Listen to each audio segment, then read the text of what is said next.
अस्सलाम वालेकुम friends, welcome to promo site. दोस्तों, ड्रामा सीरियल हम कहाँ के सच्चे थे कि नेक्स्ट एपिसोड में आएगा सबसे बड़ा ट्विस्ट ड्रामे की कहानी को हिलाकर रख देगा। महरीन की मंगनी असवद के होने के साथ मशल ने अपना सारा गुस्सा शादी के जोड़े पर निकाला। महरीन की शादी के जोड़े के दुपट्टे को चीर फाड़ देती है। अब घर में तो कोई नहीं, वो अपने कमरे में आ गई। मशल के वालिदैन जो कि शादी के फंक्शन पे गए हैं। अब घर में कोई नहीं, मशल, दादी और शब्बू के अलावा। असवद जो कि महरीन को घर ड्रॉप करने आ रहा है, वो उस वक्त उसको ड्रॉप करके वहीं से चुपचाप चला जाता है। महरीन जब अपने कमरे में आई तो अपनी शादी के जोड़े का दुपट्टा फटा फुटा देखती है।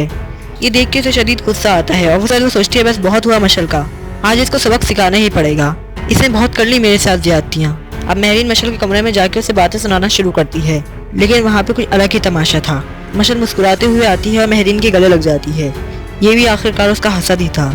महरीन मशल की हरकत देख के काफी हैरान और परेशान है और उसे तकरार करके अपने कमरे में वापस चली जाती है। उसे तो पता भी नहीं कि अब मशल क्या करने वाली है।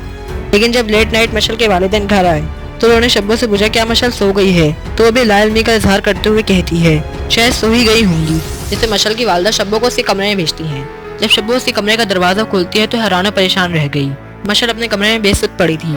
ये देख के शब्बू शोर मचाना शुरू करती है और चीखना चिल्लाना भी। अभी चीखो पुकार सुन के मशल की वालदा उसके कमरे में आती है।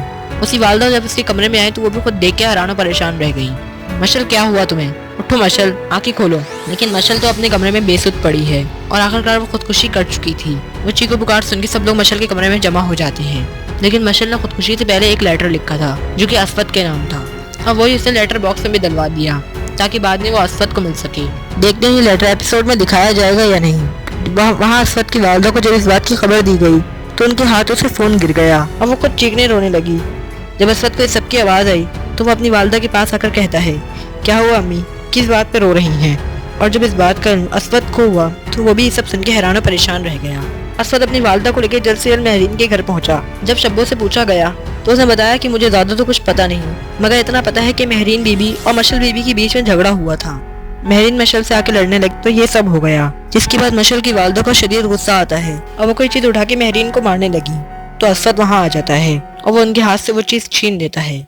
लेकिन जब इस बात का पुलिस को होता है तो वो ठरकी पुलिसमैन महरीन को अरेस्ट कर लेता है। महरीन रोती रही, चीखती रही, चिल्लाती रही कि मेरा इसमें कोई कसूर नहीं, लेकिन किसी ने उसकी एक ना सुनी। जबकि महरीन को ये समझ में नहीं आया कि महरीन के साथ क्या हो रहा है। अब महरीन जेल में बैठी ज़ारो कतार रो रही है तो वहीं दूसरी तरफ असद भी सगाई की अंगूठी उठा के नीचे फेंक देता है कि अब मैं महरीन से शादी कभी नहीं करूंगा। तो उस पर सुहाले बेगम से समझाती है कि ऐसा कुछ भी नहीं हुआ होगा, भला महरीन ऐसा क्यों करेगी, तुम्हें कोई गलतफहमी हो रही है। तो वहाँ पे कोई सबूत ना मिलने के बाद महरीन को रिहा कर दिया जाएगा। इसके बाद महरीन की ज़िंदगी की असल आजमाइशें शुरू होंगी। तो दोस्तों, अगर आप इस ड्रामे की मज़ीद रिव्यूज़ जानना चाहते हैं तो हमारे चैनल को सब्सक्राइब करके बेल आइकन को लाजमी प्रेस कर लें।